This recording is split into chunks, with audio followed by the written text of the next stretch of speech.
Mr. Wilson, first this question. Why a, quote, psychology of the black child, end quote? Because in a sentence we can say that psychologies that are currently available for dealing with black children do not really meet the needs of black children, nor black people as a whole. Psychology, like many other disciplines, it's based upon the history and experience of a people.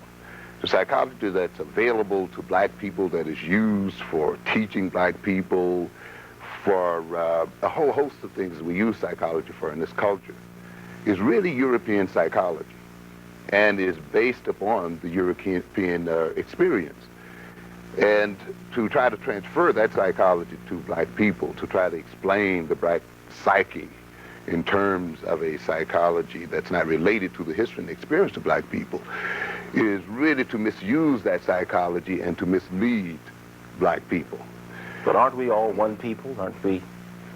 We are to a degree, but I often use a paradox when this kind of question is asked. I say that we are different because we are so much alike.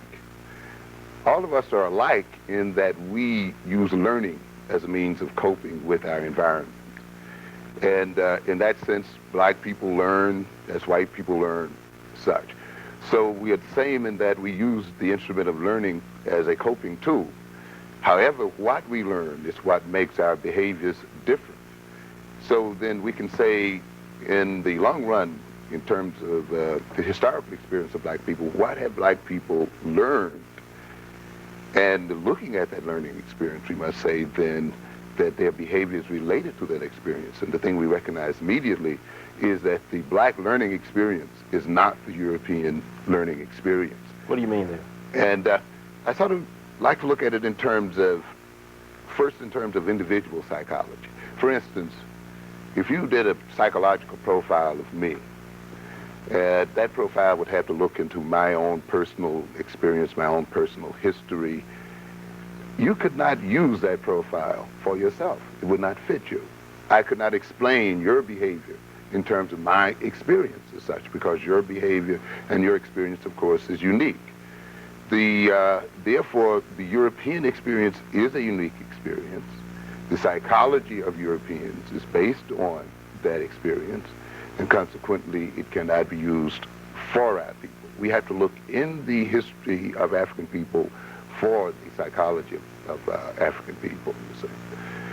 So then the psychology is, for instance, take educational psychology. To a great extent, that psychology is built around the white middle-class child. But if you take that psychology and go into the majority of schools in our urban areas, you don't find the white middle-class child there. So you have a teacher who perhaps has been educated in terms of that psychology, running into children or having to deal with the classroom of children, and the child she's been taught to deal with is not even in the classroom to begin with. So, of course, this creates a great disparity in what she's learned, what she has, or he expects to go on in the classroom, and what actually occurs, which leads to a good deal of confusion. The other aspect of why we need a black psychology involves the fact that Eurocentric psychology is a part of the Eurocentric and European oppressive mechanism. It is one of the major means by which the European has maintained his domination and subjugation of black people. It is a psychology that has developed to a great extent out of the European colonial experience and still carries those roots. And as a matter of fact, even in this day and age, European psychology is used to manipulate black people, to maintain them in a position of subjugation and so forth. So we have to develop a psychology, a black psychology, that must countermand and counteract this kind of influence of Eurocentric psychology. How is European psychology used to manipulate and dominate black people? There are any number of ways that it's used. First of all, it's used to maintain an image of black people, both in Europeans themselves and of black people themselves, the so-called famous inferiority complex. To a great extent, Eurocentric psychology has been used to justify basic white prejudices. So the average white person in the racist American society thinks of blacks, let's say, as so-called innately inferior, say, intellectually. Along comes then their psychology with the so-called sheen of being scientific to justify what is already a common myth. So to that extent, it supports a racist system that exists in the society. As a matter of fact, not only does it do that, it provides various number of categories and labels that are used by the layman as well as by professionals to prevent black children in many ways from gaining positive What are these labels? things. Many of the labels such as learning disabled, those labels that we hear a lot about nowadays, hyperactivity, reading disabilities, language deficiencies. As a matter of fact, to a great extent, when you are in a university or college and you go in a course that supposedly deals with the minority child, so-called, it really becomes, to a great extent, a course on labels. You say, disadvantaged children, this kind of thing, culturally deprived children. So what happens quite often, the teacher leaves that kind of course with a series of negative labels so that when that teacher perhaps enters into a classroom, these labels are placed on the children, which lowers her expectation or his expectation about these children and provides a ready excuse for not teaching, you see.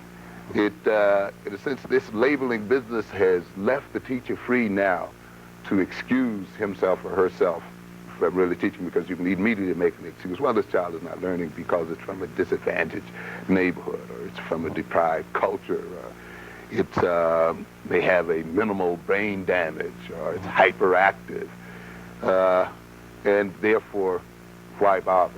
I want to go back into your book a little bit, and we'll leave that and go to some other things. But in your book, you mentioned that many people make the mistake of looking at the black child as a white child that's painted black. Would you expound on that, son, please? Yes, that's a common mistake that we find. And in fact, it's sort of a myth that's used to justify a lot of so-called civil rights movements and integrationist movements. And it's been sort of a convenient fiction. However, sometimes it works against our own interest.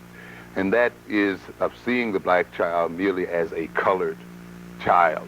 It's just a white child, except the fact that it has a little different color and such. And underneath the color, everything else is the same. But I object to that because color is not merely just a shade on the body. What your color is represents the history and experience of your people. We are the color we are because of the long evolutionary experience of black people in Africa as a result of black people adjusting to the African continent. It relates also to the concept of genes. You see, what our color, of course, comes from our genes, but we cannot think of genes merely as little chemical packets that color your skin and color your hair and give your body shape and forms. The genes are, in a way, a miniature abstraction of the history and experience of one's people, the cultural experience, as well as the biological experience of one's people. So then what color represents on the surface is really the history and experience of black people. You see, so whatever biological decisions our people made, biological adjustments they made to the African continent and so forth, is represented in our bodies. Okay. In our first series, you talked about psychomotor development and the black child. Would you briefly summarize this area? This again goes back to what I talk about as the African experience, the African evolutionary experience. Sometimes we overlook some very basic ideas. And one of the basic ideas revolves around the question, when you look at the European climate and the European vegetation and its climatic history, and then you compare that, say, to the African climate history, the African geography and vegetational systems and so forth. You are faced with the issue then, why is it that the black body should be a duplicate of the European body? When, if we look at it from a biological point of view, the nature seeks to adjust a body to its geographical surrounds. And the geographical surrounds of the black man in Africa is quite significantly different from that of the European. So in light of that, we should expect that that body, the African body, should not be a duplicate of the European body as such. So consequently, in order to understand the African body, we must then look at the African evolutionary experience as such. When you look at it that way, then you begin to recognize that there are very significant differences in the rates of development of black, say, and European children. For instance, many of the charts we use in this country and other countries are charts based upon the developmental rates and orientation of Europeans. When we look at the African charts, though, we see rates that are so significantly different until, for instance, after a study of black American children by the American Academy of Pediatrics, it was found that their differences were such, that is, the differences between the development of black children and white children, that a different nutritional chart and a different nutritional approach to black children should be used. For instance, the black child does things on the very first day of birth, such as the ability to hold its head up. If you would pull it up into a sitting position, it is able to actually hold its head up. Black children are able to do this basically, say, 9 hours after being born or on the very first day. The European child reaches this milestone a month and a half later. Black children, for instance, can firmly move their heads about and deal with the environment or maintain a social relationship with their caretaker or with an examiner on the first 2 days after birth. The European child takes about 2 months to reach this point. There are things black children are doing at, say, 7 weeks that the European child reaches some 20 weeks later. It even gets broader than that. For instance, if a black child at 5 months can coordinate himself so that he can, say, take a form out of a form board, it will take the European child some 6 months to get to that same milestone. Or walking the stairs alone, a black child is doing that, many of them at 7 months. The European child then is going to take another 3 or 4 months sometimes to get to that same point. As a matter of fact, some of the developmental scales that are used to measure children's rates of growth include some 60 different items. And on all 60 of those items, the black child comes out significantly ahead in psychomotor development. And remember, I'm emphasizing psychomotor development here, not just motor development. We're also speaking in terms of those things that are mental as well. So then it would indicate then both on a physical level, as far as the rates of body growth and so forth, as well as on a psychological level, the black child is significantly in advance of its European counterpart.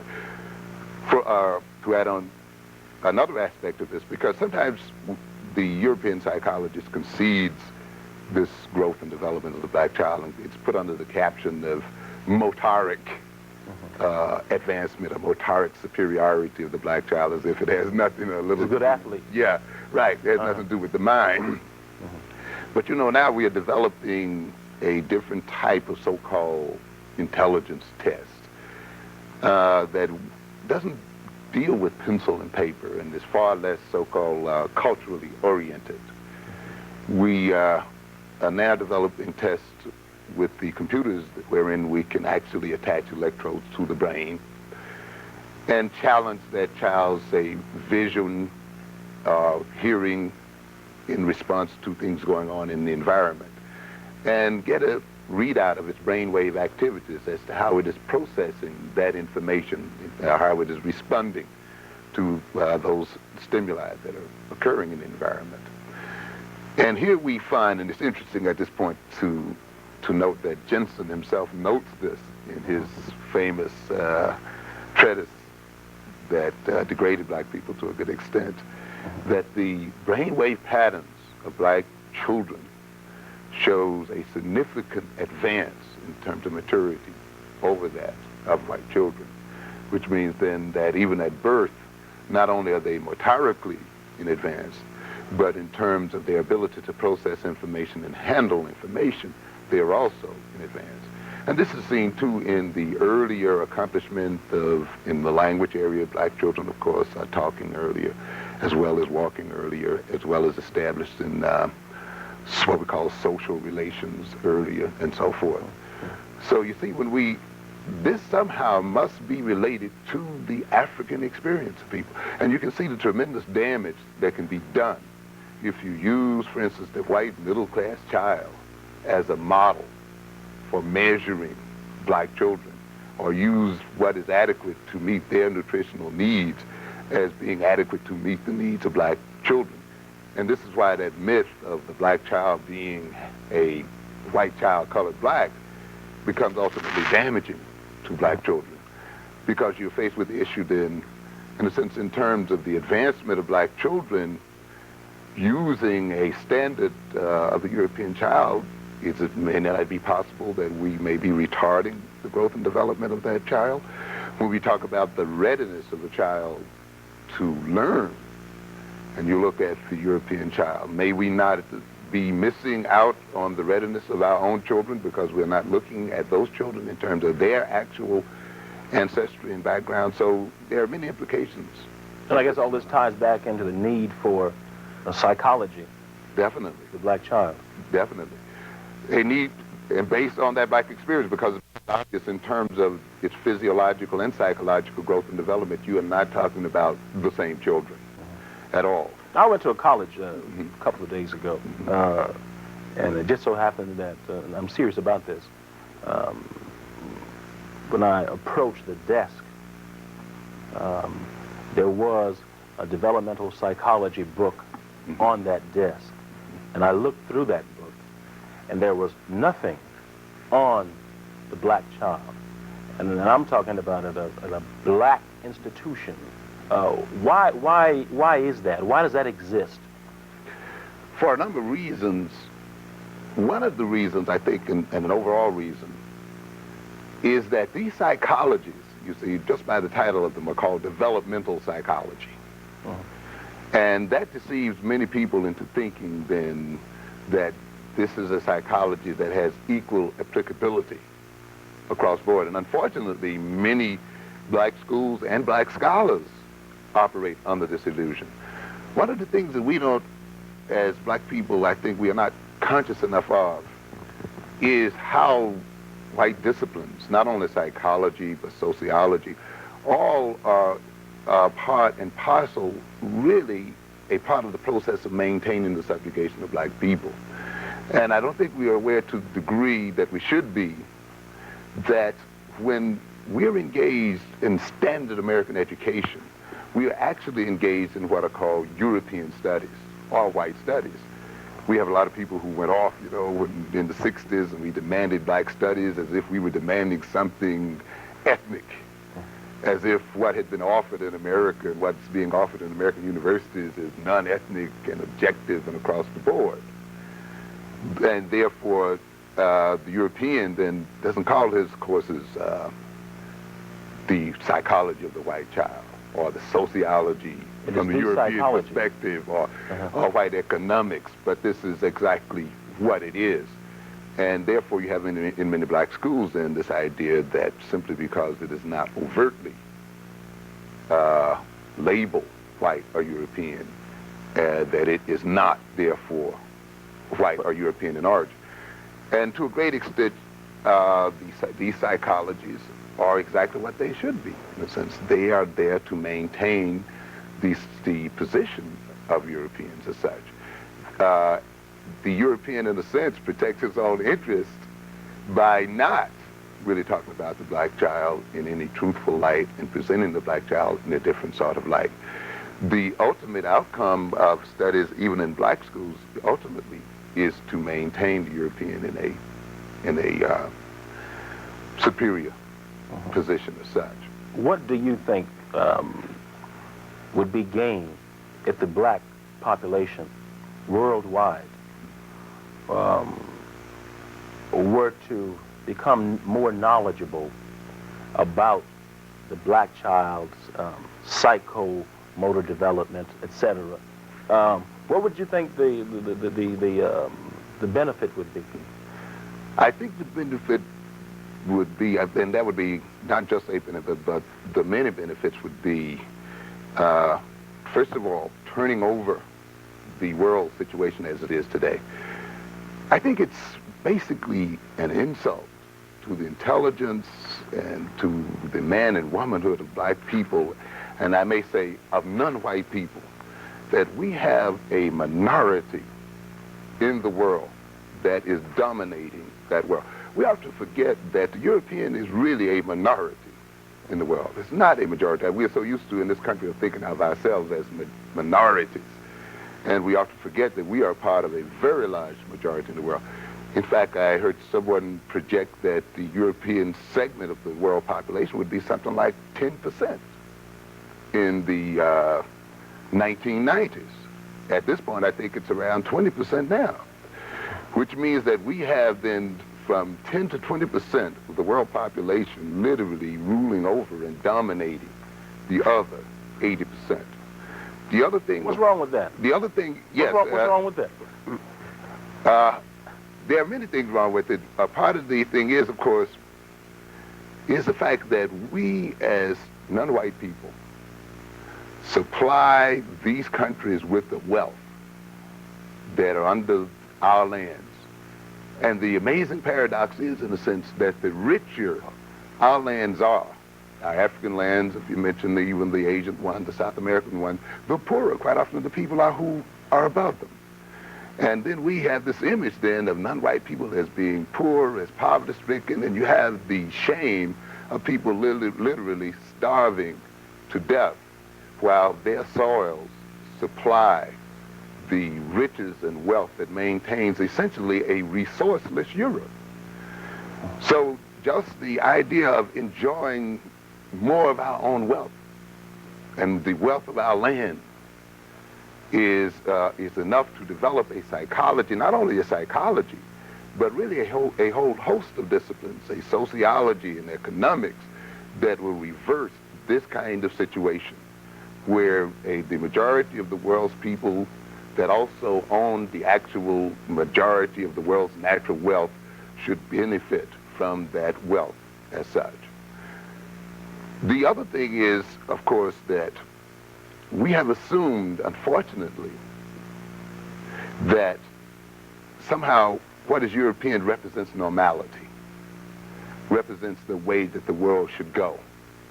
It represents the only way of what we call development. And unfortunately, I don't think we've examined European psychology. Paradoxically, European psychology is not contained in psychology books. It's essentially contained in history. And what do we see? Say that again.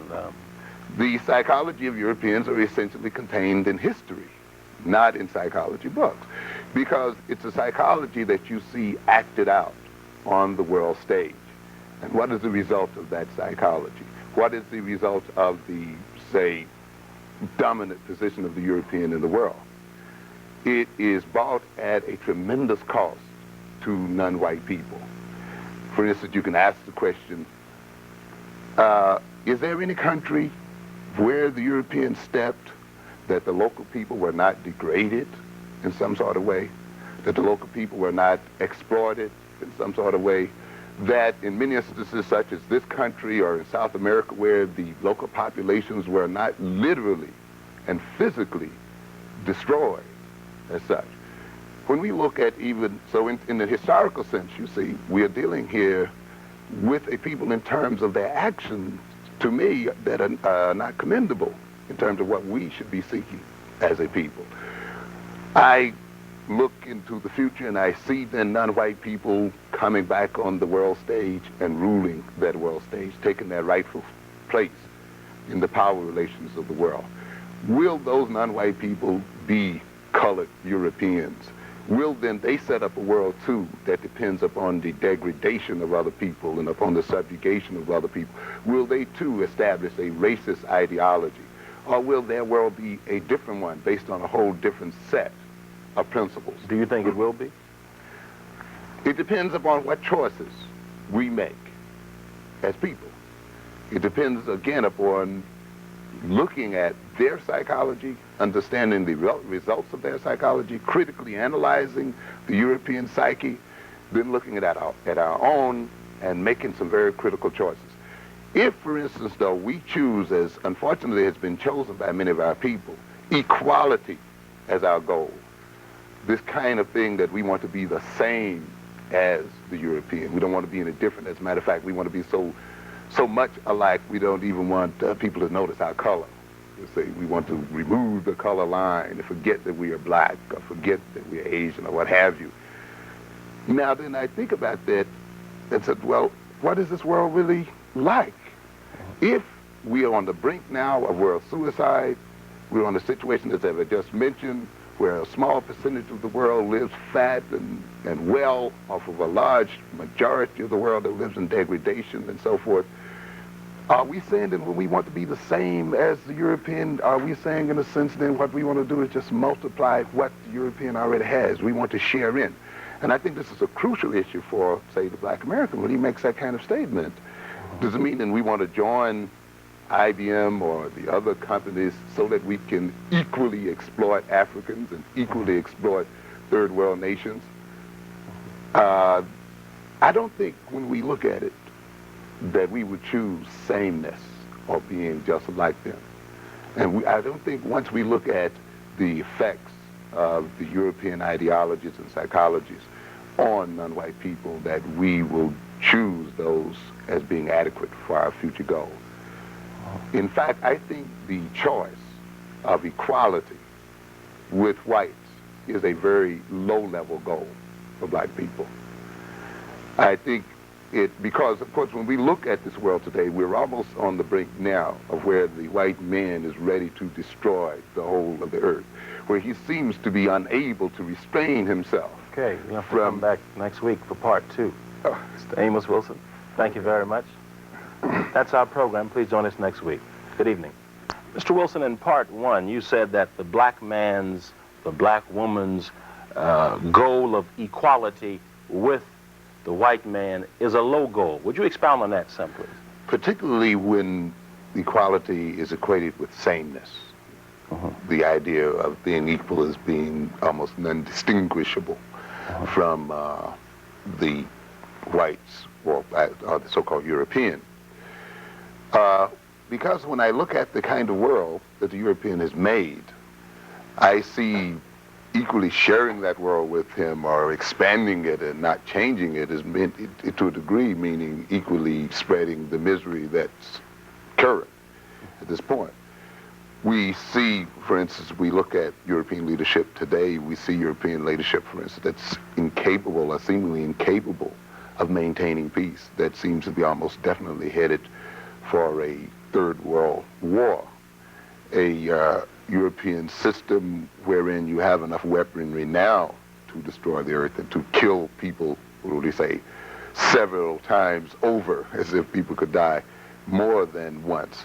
A leadership that has polluted the world and threatens to destroy the ecosystem of the world. A leadership that still maintains vast amounts of discrimination and exploitation of other people as such.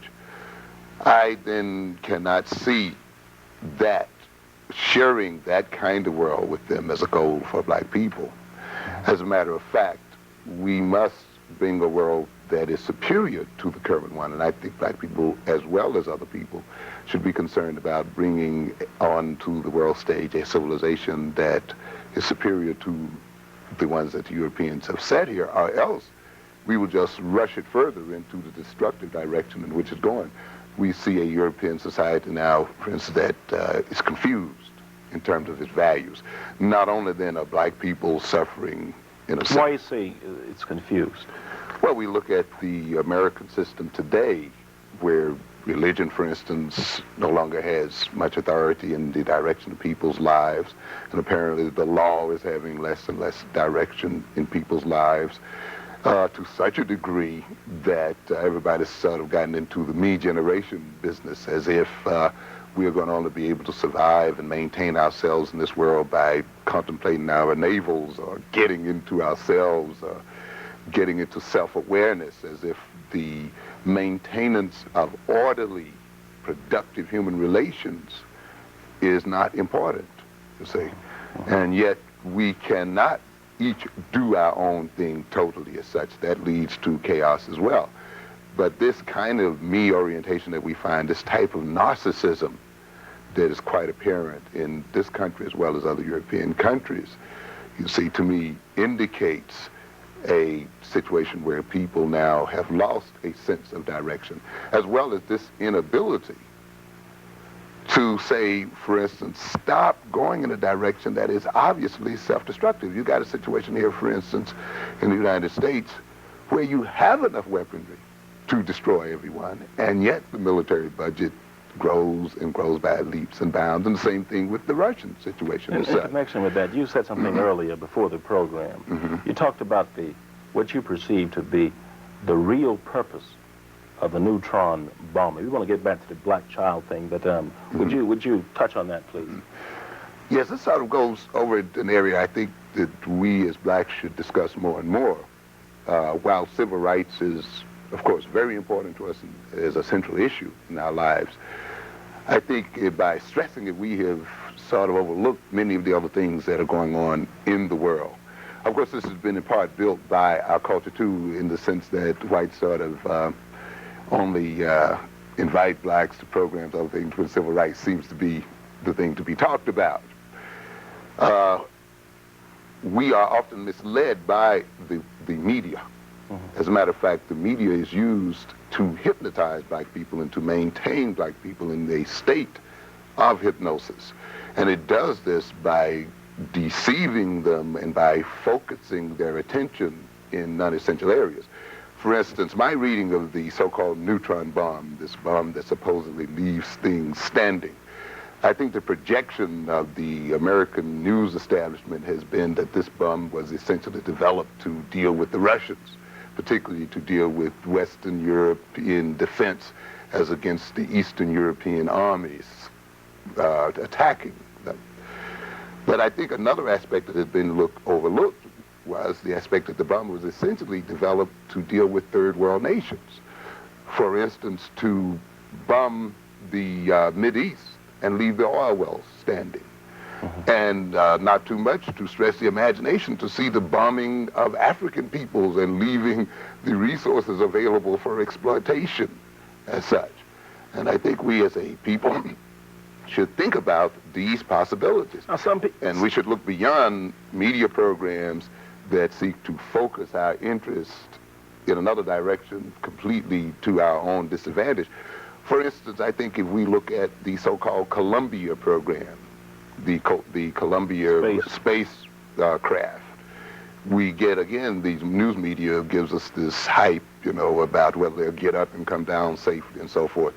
But the actual military implications of that for third world peoples and the implications of how that helps to maintain the domination of the European over us, of course, is not looked into. How is that system being used, for instance, to put up military satellites and to develop laser weapons and other things that will be used, for instance, to blackmail third world nations? But beside that, how is it used in the communications network so that nations and African nations, for instance, and other nations of the world will be flooded by English-oriented programs, European-oriented programs, again, maintaining the European position and educating our people in the European position. Is it any accident that no black man has gone to the moon, etc.? Yeah. Certainly, I don't think it's an accident. Of course, I think it's just a further extension of keeping black people or non-white people out of very important programs as well. However, I think other than blacks getting into these programs, which I think is a laudable goal to a degree. Of course, we may be about developing our own. I think this is one of our major problems in that we as people do not think about doing these kinds of things on our own. I'd like to see, say, those ships taking off from the continent of Africa run by Africans as such. But we as black people have to begin to imagine that being the case. And black men have helped to develop this country's Yes, space program. definitely. Uh-huh. The unfortunate part about it is we don't transfer a lot of the knowledge that we've gained from working with this country to our own people. And I think this is the crucial position of black men and black women in this country, is to transfer knowledge and information gained to our own African countries and our own people of color, the world over. Okay. For defensive purposes, as well as possibly for offensive ones, or for entering into other worlds as such. Okay, I want to... The other thing is, you see, I don't think it would be enough, for instance, for a black child merely to dream of being on the spaceship with white astronauts, or to dream of being a part of a program. For, to me, that helps maintain the servant mentality that is too prevalent in the black community. We are just an extra, or we're taken along as an extra as such. I'm looking forward to black men being the masters of space, let us say, being in control of space, let us say. So it won't be enough to just ride along and be along. We must have our own space program. We must explore our moons and the other sides of the world, because it is only out of mastery and the desire for mastery and what may be a very bad word, the desire for power, that mental growth takes place, you see. To opt for equality, as we've done too much, does not put enough of emphasis on mastery of ourselves and our destiny and so forth. You said in a previous conversation that there's a difference when you see a child who's going to school to master something, as opposed to become a master, that is, as opposed to becoming a servant. What is the difference in the child? The major difference is on how he interacts with the information that is being developed in the classroom, and how he perceives that information and how he's going to use that information. To a good extent, a person who's not headed for mastery, let us say, essentially is interested in learning what as against how, you see. And to a great extent, then, his approach to knowledge is passive. And he's more or less, he becomes more interested in memorizing and remembering what is told him. And he's learning more to take orders than he is to give orders, you see. And to a great extent, many of our so-called educated blacks, our very highly educated blacks, have still been educated in that mode. So you go to, and unfortunately, many of us go to school to get a job, for instance. We don't perceive it as a part of a massive effort to attain control and mastery of our situation, and ultimately to outdo the European. You see, one of the major problems we have as a people is, and one of the major functions, let us say, of Eurocentric psychology and sociology and history and so forth, has been to convince non-white people of the invincibility of white people, to convince us that the white man is not capable of being defeated, that he cannot assume his minority position in the world as he is. This being the case then, and it has made us then think, well, we have to accommodate him. We have to get along with him. Oh, he's going to, we have to live with them because they are in control and so forth. Well, that leads to a type of attitude toward learning that means that you are not going to try to outlearn him, outthink him, outmaneuver him, you see. So if you're going for mastery, you see, then the knowledge becomes very important, and you see it as a tool for advancing your own power interest in the world. If you're not going for mastery, you just see it as a means of being able to carry out efficiently the orders that are handed down. It also limits creativity, because if we are to defeat the European, if we are to master this earth and take back this earth from the European, then we must outthink the European. We must then be creative. That puts the learning emphasis on the how-ness, the how to think as such, and to the use of knowledge as a tool of mastery. It's a very different kind of thing. Very different emphasis there. Let me ask you this, backflipping some. We talked earlier about the fact that in the 60s. Pardon me. I sometimes want to get down to a little more practical implication of what this means. As a result, you see, of the control and the paternalism of Europeans over black people, you see, the other thing that we must recognize, even if the European becomes good and nice and accepts us and so forth, the fact that he would still be in control creates what we might call a benevolent paternalism, which still to a degree helps to maintain this passive mode of thinking, this passive mode of knowledge. Now, when you get into the classroom, you see a child then that wants to be told what the answers are instead of how the answer can be attained. For instance, sometimes in my class, I give an exam, and we're looking at the results of the exam. And the first question you would get sometimes is, well, what is the answer to so-and-so and so-and-so? And I had to say, look, you must find that answer yourself and dig it up. The emphasis is quite often then on memorizing the answer. So therefore, reasoning as a tool for finding the answer is thrown out as such.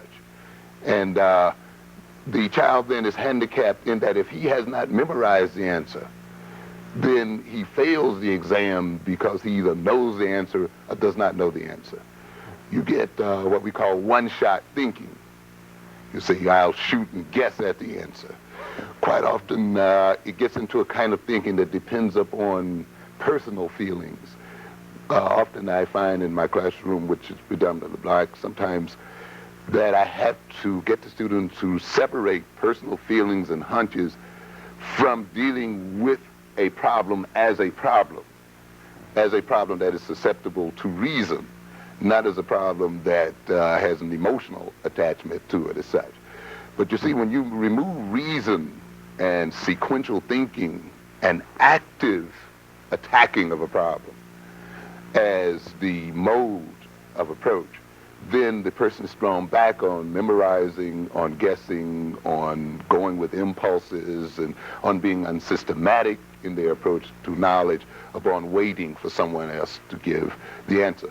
So what you see quite often with the black child in the classroom is somewhat of a miniature reflection of the orientation of black adults to white people. For instance, to a great extent, black people look at Reagan as some kind of white daddy, and we see this kind of business, please, in a sense, Daddy Reagan, don't do this, or are we waiting for Daddy Kennedy to come back into the White House? And rarely do we hear a discussion about what are we as black adults going to do to solve our problem. You see, this is communicated to our children, and it's communicated in a way that they too wait for the answer. Blacks think that we've been misled by our leadership, for instance. They think that we can consume our way into equality and sees equality as an equality of materials. So if I have the same car as a white person, if I have the same house as a white person, a similar job, then I'm equal. But you cannot consume yourself into equality. You must produce yourself into equality, and you move into equality and beyond by productive thinking. Because as long as you're consuming knowledge or you're consuming materials, the guy who is giving it to you or selling it to you is producing at the same time, which means that you never catch up with him because he's always 2 or 3 steps ahead of you. To a good extent, many of our students go into schools, college as well as secondary levels, consuming, and their minds are not being developed to produce the true means by which they will accomplish equality. Everything else is sham. Just at a personal note, when I was going to school, okay, at an illustrious college in this area, I found many of the European philosophies, concepts, etc., to be totally irrelevant to my position in the world. And in my effort to come up with some kind of Afrocentric view, that I was stifled and, received your C's and D's. And how does a student, this is the question, how does a student who perceives that maybe Shakespeare, Milton, and these other people do not provide them with the crucial answers that they must find, how should they deal in this kind of environment? That's a pretty difficult question in the sense of the kind of control that's maintained in the environment. It sort of leads to what I might call sort of a subterfuge, where sometimes you have to produce, as the Bible verse says, give unto Caesar what Caesar's, and at the same time, though, develop your own. Meaning that the black student quite often is placed in the position of having to regurgitate to his instructors what it is they see as important, while at the same time, outside of that sphere, developing his or her own knowledge through his or her own self-instruction as such.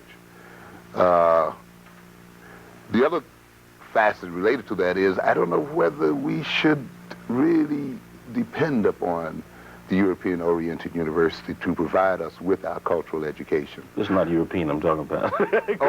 but many black institutions are European. Oh, okay, yeah, all right. Very European-oriented. Go ahead. As such. And the problem is, you have in many instances with the so-called many black professors, is the fact that they essentially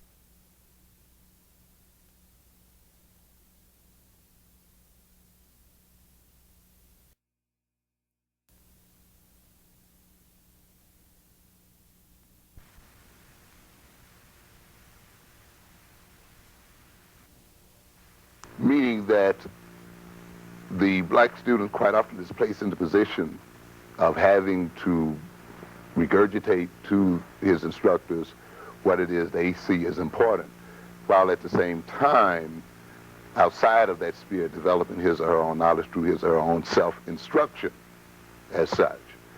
The other facet related to that is, I don't know whether we should really depend upon the European-oriented university to provide us with our cultural education. This is not European I'm talking about. but many black institutions are European. Oh, okay, yeah, all right. Very European-oriented. Go ahead. As such. And the problem is, you have in many instances with the so-called many black professors, is the fact that they essentially are representatives of the European point of view. And the only philosophies and orientation they too have learned have been those philosophies and orientation. I think it means that quite often then, if the student's job that was begun in the 60s, where we established African studies and black studies program, has to be completed in the sense where these programs are not just mere electives or things you do while you have nothing else to do. They should be required in the sense for black students, and they should, in a sense, be the very first programs that a black student takes. Why is Milton why is, say, Shakespeare more important than Langston Hughes or James Baldwin? Why is that? Because the Europeans perceive themselves as more important than non-white people, and it justifies their so-called superior position as such. It maintains and it helps to maintain the so-called unimportance of non-white people as such, and Hughes belonging to that category would not be permitted to be elevated there. It helps to maintain, of course, the power relationship as such, and to also build in values in the black student to value what is not his as being more important, which then focuses his attentions and energies on what is European. In the sense, it helps to maintain what I call that hypnotized state as such. See, I don't see them as being valuable in the sense of teaching more or providing more knowledge. I see them as a part of the mechanism for maintaining a system of controls, and which is maintained not so much by knowledge, but by the refocusing of attention, the maintaining, and by the establishment and building in of values. It also reduces the revolutionary potential of black people, because you cannot revolt against a people whose values you share. And therefore, it makes the educated black, were he educated along Afrocentric lines and along philosophies that were very distinct and different from European philosophy, that would set him up then to actually then rebel against Eurocentric psychology and philosophy as such. But since he values that philosophy, the only thing that he can ultimately do is seek reformations to reform the systems, which is pretty much where black leadership has been set. Now, it's not a leadership that's seeking to bring about a new world order, for instance, a world order that's based on, say, different philosophies, but one that seeks merely to share the material culture of whites. Yeah, we talked a little while ago about, we mentioned Milton and Shakespeare. This touches on something that you talked about earlier, that is the Marva Collins story out of Chicago, the black lady who did some miraculous, quote, miraculous thing, quote, miraculous thing. In the context of this culture, yes. Right, with some black kids, excuse me. Deal with that, if you will. Yeah, Marva Collins has become quite a celebrity here lately, particularly as a result of her being on this so-called 60 Minutes segment, and as well as a recent drama based on her life.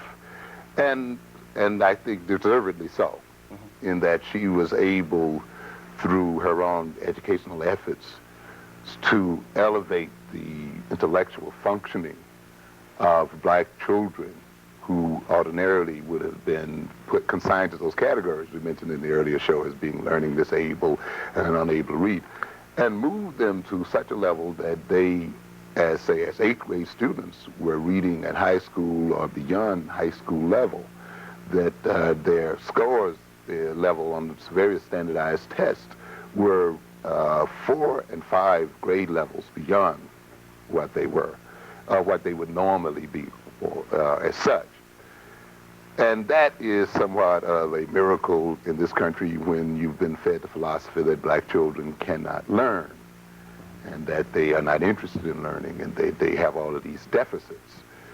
It illustrates in a very practical way that a caring person, a concerned person or teacher in this instance, can change and revolutionize a child's way of thinking and dealing with the world and elevating that child's level of thinking. It has many other things about it, too, that I think are commendable. One of the things is that we, as black people, can elevate the thinking levels and change the thinking levels of our children in any way we desire if we assume control of their education. And one of the things that you find constantly, and Marva Collins is one of many situations where black children are reading now 3 and 4 grade levels, or doing math 3 or 4 grade levels beyond their current grade. That's merely one story among many. You go almost into any major urban area now, you can find black academies that are accomplishing very much the same thing in terms of scoring. The first thing you find then is, of course, that control is necessary.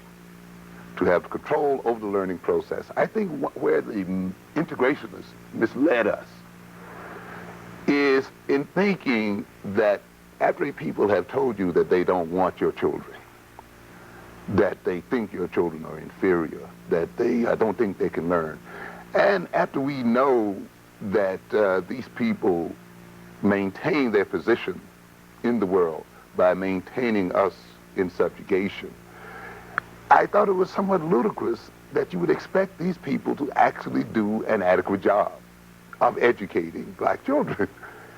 And that's a paradox that I find almost stupendous. And yet we have been led to think this as black people, that all we had to do was throw our children in with white children, and somehow, through osmosis or what have you, they would just come out. And that has not been the case.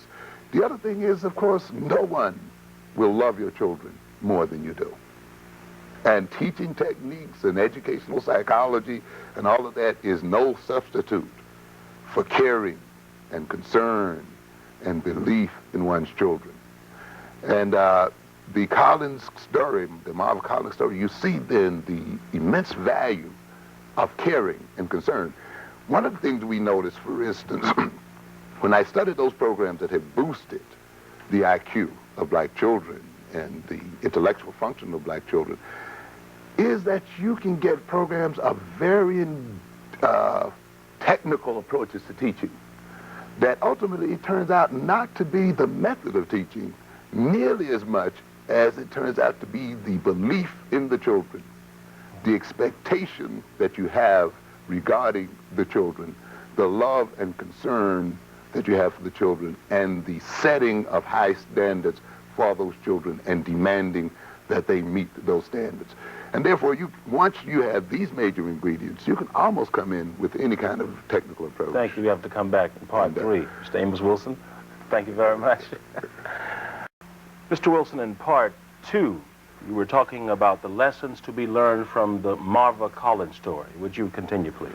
Yes, the Marva Collins story in terms of a black teacher who founded her own school and who raised the so-called intellectual functioning of black children to a far beyond what we call average functioning.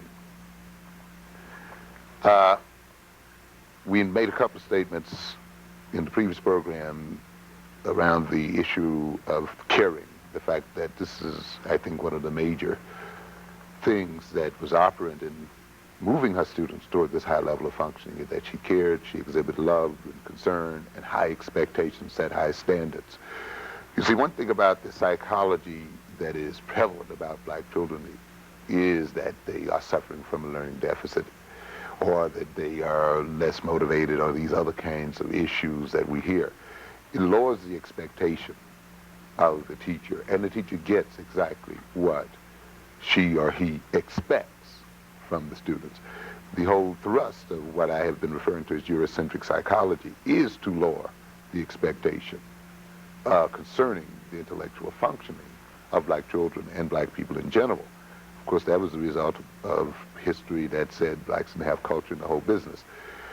Now, the thing that you find functioning in her school, of course, is the removal of this kind of poisonous philosophy from the minds and psyches of these children.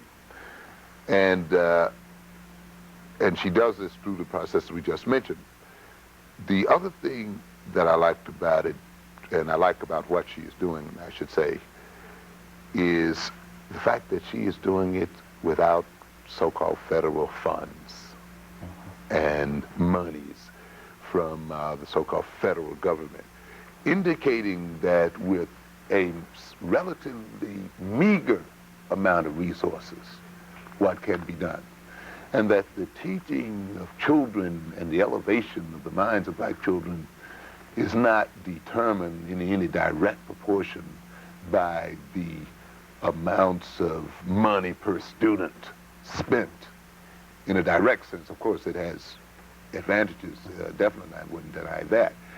But it's not also based upon necessarily the so-called condition of the school, the physical, material aspects of the school, as much as it is embedded in human relations. In other words, equipment, videotapes and all of this kind of stuff is no substitute for a teacher that cares, that is concerned, that is dedicated, that expects. And governmental funds will not, by the mere issuing of them to black areas, elevate the intelligence of black children. That has been one mythical liberal solution that has been thrown at black people, that the way to solve a problem is to throw more money at it. And therefore, our leadership efforts has been to, if you got a problem, give us more money. You know, this somehow is going to do it. It never worked. As a matter of fact, you almost see a situation where the more money that's put into a system sometimes, the less you get out of it. What I guess some economists call diminishing returns. So in those instances, the control of education that I referred to in the previous thing, that is where black people must control the education of their children, which is illustrated by Marva, the removal of dependence upon the federal government, because you don't not only get money from the federal government, you get directions, and it is this directions of bureaucracies that too has destroyed the potential of our children. The concern and love for black children, all of those things are positive. I have one major reservation about what she is accomplishing there, and that is what I would call the Europeanization process that I see operating there. What do you mean? What I would see is an overemphasis on European scholars or European authors, you know, the Shakespeare, the Chaucers, to the relative neglect of people of African descent, writers and scholars and people too, who have done work that should be emulated by black people. Also, not intentional, I would think, on her part, but perhaps inadvertently the belief that one can achieve intellectual functioning only by the assimilation of European ideas, and that the assimilation of European literature is the base for which one must build higher intellectual functioning.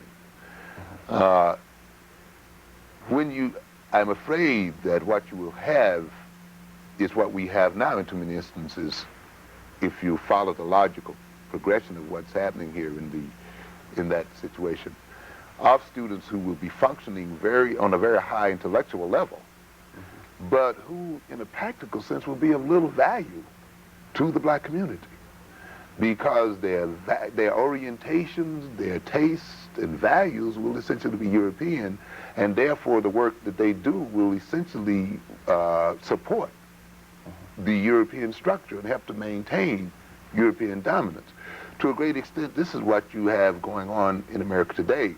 The vast majority, or at least a large percentage of black children, are kicked out of the system because they don't assimilate the European philosophy. Those few blacks that are let through at the price of alienating themselves from blackness and from Afrocentric ideas. So you have a situation here where you may get more black MBAs, Masters of Business Administration, okay, more blacks who are economics majors, and yet you see the black communities crumbling economically. You get, for instance, you get more black psychologists, and yet you don't see any visible or any demonstrable effect of those blacks in a positive sense on the black community as such. It appears then, even though we are educating so-called more blacks, its effects in a positive way on the black community has been negligible. And I think this is in part due to the fact that blacks are Europeanized and therefore not trained to think in terms of how their knowledge and information relates to let me ask you this. The advancement of black people. Down to solutions. What do you have to do to begin to get a black child to think from an Afrocentric perspective? Well, certainly we would like to have the parent, him or herself, or both of them obviously, to have what we call the Afrocentric view, and that is a black parent who is familiar with African history and African culture, and who has what we call the goal in mind of advancing the interests of black people in terms of themselves, not just in terms of other people as such. I think that is a prerequisite. Certainly the home environment becomes of key importance here in developing this Afrocentric view and of emerging the child in things African. I'm not necessarily one who advocates the preaching of Africanness at children, because quite often it may reverse the very process that you want to bring about as such. But a sort of subtle emergence of the child into the ways of African culture, such as taking them to events that are African-oriented, and of course filling the house, if possible, with books that have the African orientation as such, or sometimes critiquing the obvious control mechanisms that are apparent, say, in TV when the child is sitting there looking at it, and to a degree sometimes even shielding the child from programs such as the different strokes programs and things of this nature, so that they will not be insidiously. What do you think about that program? I try not to, to tell you the truth. Would you just for us today? Yes, I think it's a bit, it's a dangerous kind of program, frankly, to be honest with you. Different stroke.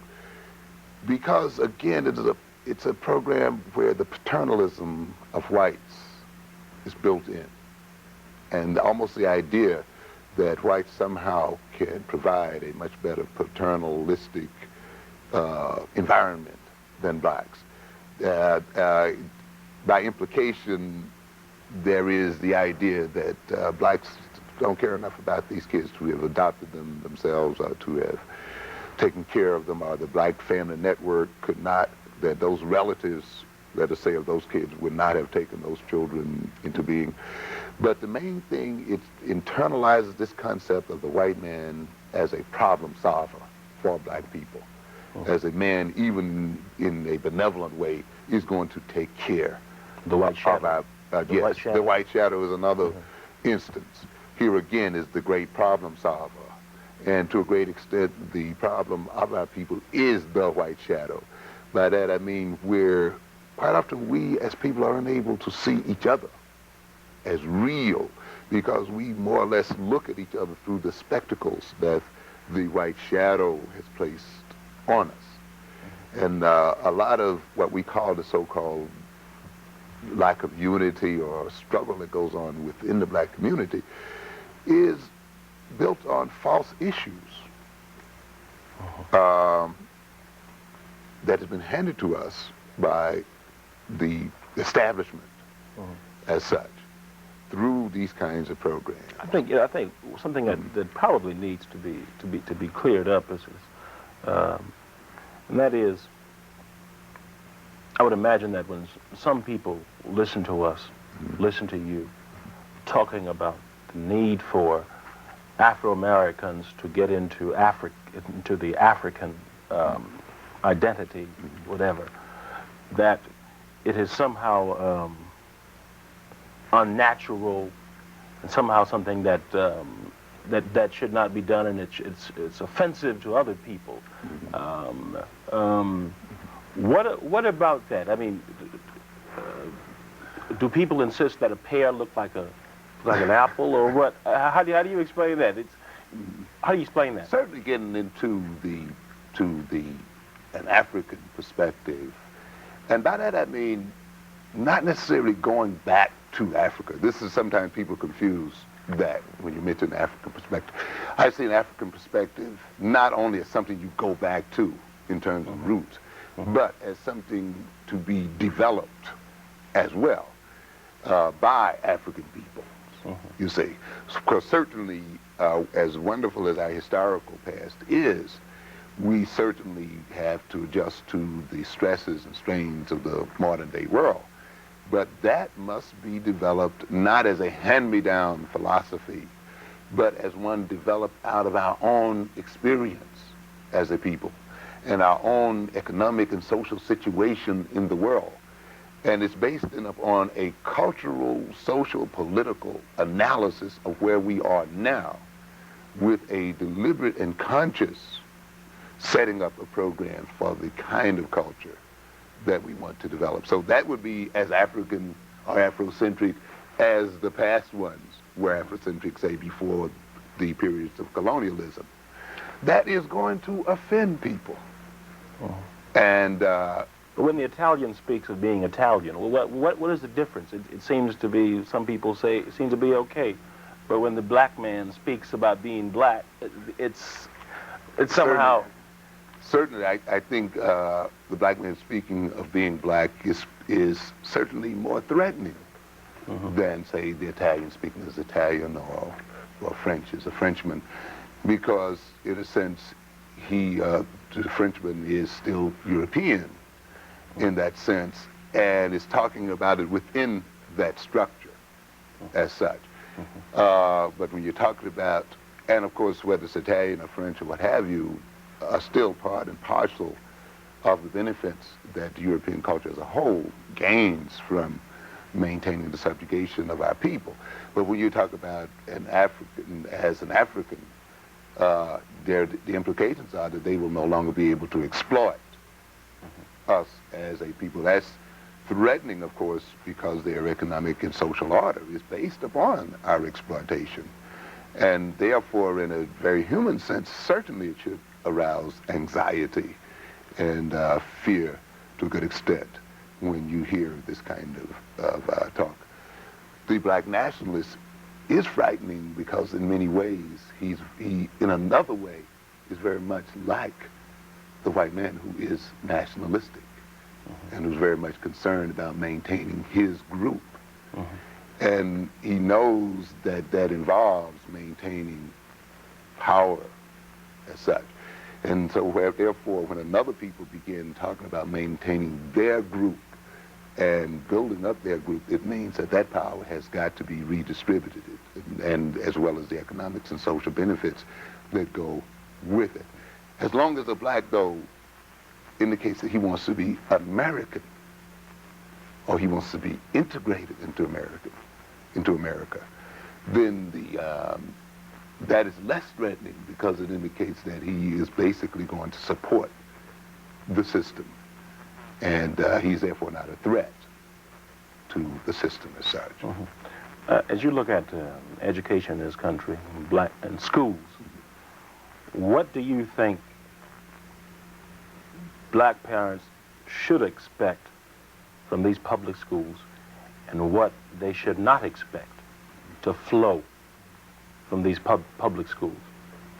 I think they should expect certainly what we might call a very solid education, particularly in what I would call the skills, the math, the science, and so forth. They should not necessarily expect these schools to properly educate their children culturally. I think we should take care of the cultural education of our children ourselves. I think they should not have to send the children there thinking that that the only way they will love themselves is by getting their white counterparts to love them, or seeing the love of their white counterparts as being important to their self-image as such. So in that sense, I think we should see them as more or less the places where we get the technical knowledge and information necessary for us, of course, to attain jobs and occupational levels that are desirable for us, and to attain the skills that are necessary for us to develop our own resources and so forth. But the more spiritual, cultural side, we should see to it that we ourselves are independent black schools on the rise in this country? Oh yes, definitely so. Sometimes for many the same reason that independent white schools are on the rise as well, because of the fact that we recognize the public school to a great extent has failed in its mission to properly educate our children. Also for the fact that the value system is so nebulous and sometimes non-existent until the character development of the children suffers to a great extent, as well as the cultural sense of the cultural identification of the children suffer too in the public schools, because it's gotten to the point now where there is no reigning kind of cultural ethos in the schools. What do you mean? Where, we mentioned in a program back, where there is no agreed upon set of values that guide the teachers and the students in those. Also because the authority level in the schools has been basically taken away from teachers and as well as parents. And so there is really hardly any place in a school, for instance, you can really point to that is the center of what is right, what is wrong, what is demanded and not demanded as such. In the independent school, you see, you can build this kind of thing into the school. It's built around a definite value system, cultural orientation, political orientation, and for black people, it's built on a much higher expectation level. It's not built on deficit psychology, deficient psychology, and it believes in its children, and therefore you get a different kind of product. Plus, the parent in those kind of schools can have much more of a say and are quite often a part of the school itself. The public school, for instance, has become quite alienated from the community to the extent where many parents feel as if what they have to say cannot be heard. They cannot actually influence in any meaningful way what is going on in those schools. Are there some specific things that you can point to? If you can't, I would understand that. But are there some specific things that you can point to that we as black parents do in our homes that serve to work against us insofar as our children are concerned? Are there some specific things? I can't think of any, and if I were to, I would have to be very cautious because I try to avoid. It's not a listing process. Right, and also to avoid the blaming of the victim kind of thing as well. Because pretty much if the black parent quite often is working against what we might call the interests, and that's hard for me to perceive of black parents, as a matter of fact, doing of our black children, it's principally due to the kind of propagandizing and brainwashing that has been laid upon the black parent in lowering our expectations concerning our children. One thing that is of interest, we have done some work and study that shows, for instance, the knowledge about one's children is what we call positively correlated with their intellectual functioning as well as with their psychological functioning. If there is maybe something that black parents may be doing that's working adversely against their children, it may be the lack of real knowledge about the development of black children and being aware and being sensitive to those children's growth and how that growth is related to, as we pointed out in our first segment, the African experience as such. So in that sense we can see it. The other instance may be the lack of gaining what I might call very practical knowledge about how goals are to be accomplished. For instance, when you compare, say, motivation levels, that is, of black parents in terms of what they want their children to achieve and what kind of professions and things that they want their children to go into, you find that the black parents' motivation is higher than the white parents' motivation in this instance. So you're not suffering in the black family from what we call aspirational levels. Nor even when you look at the aspirational level of black students, you find that aspirational level too is higher than white students. you see. So apparently what you're lacking is not necessarily the psychology of the desire for the child to achieve, but perhaps more of the practical knowledge of how that achievement is to be brought about, which means then that the parent possibly could gain from learning in terms of what is required in terms of their own political action, their own politics, in terms of the school, the PTA, for getting what they want for their children. And I see it then more institutionally oriented than otherwise. Okay, we're going to try to summarize a bit. Yes. You talked earlier about the need for young people, young blacks, to get into technology. Would you go over that again, please? Yes, you're making reference to the sort of one-sided approach we use sometimes in looking at civil rights as the very ultimate thing. I think there has been a confusion in the black community of liberation and civil rights. For instance, of thinking of achieving civil rights as being equivalent to being free as such, or is equivalent to being in a position to enjoy the so-called fruits of life. But we must not forget that prisoners have rights, and you can demand your rights, and therefore to merely have rights does not necessarily mean that one is free or one is in a position to achieve what one wants. So what we have here, we may have equal opportunity, in a sense, say in the occupational field. But if we do not prepare our children to master this technological system, then while we may have equal rights on the books and equal opportunity on the books, we'll have a situation here of still being in a position economically subordinate to other ethnic groups. The other thing that we have to look at, though, is the real impact on the world, in the world of black people, is not going to be in the area of rights as much as it's going to be in the technological changes that are taking place.